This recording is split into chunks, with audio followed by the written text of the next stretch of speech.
World Stories. Somewhere in the world right now, someone is driving a road they shouldn't be on. And somewhere else, in a rice field, a cedar forest, an olive grove, a valley of fairy chimneys, someone is awake who is not supposed to be.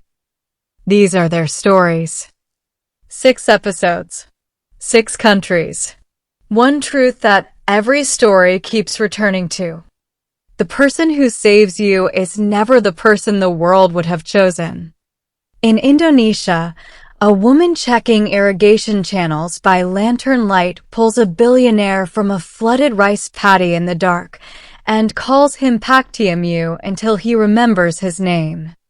In Korea, a woman who reorganized her life around what her body would allow climbs a frost-covered hillside alone because a stranger is breathing and that is sufficient reason. In Japan, a woman with a cane drags a man she has never met 2 hours through a cedar forest and teaches him the difference between the life you had and the life you could choose. In China, a woman with nothing gives everything she has to save a man who will return to a world she cannot enter and loves him across the distance anyway.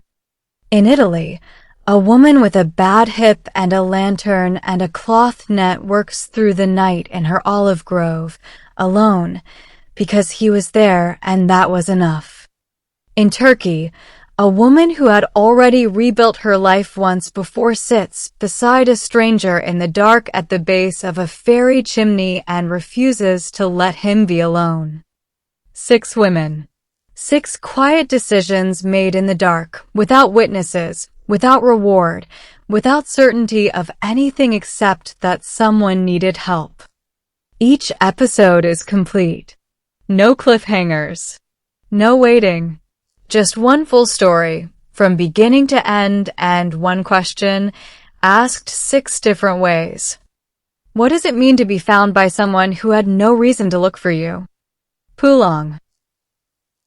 In Bahasa Indonesia, it means to return home. Every story in the series is a homecoming for someone who didn't know they were lost. Subscribe. The first episode is waiting.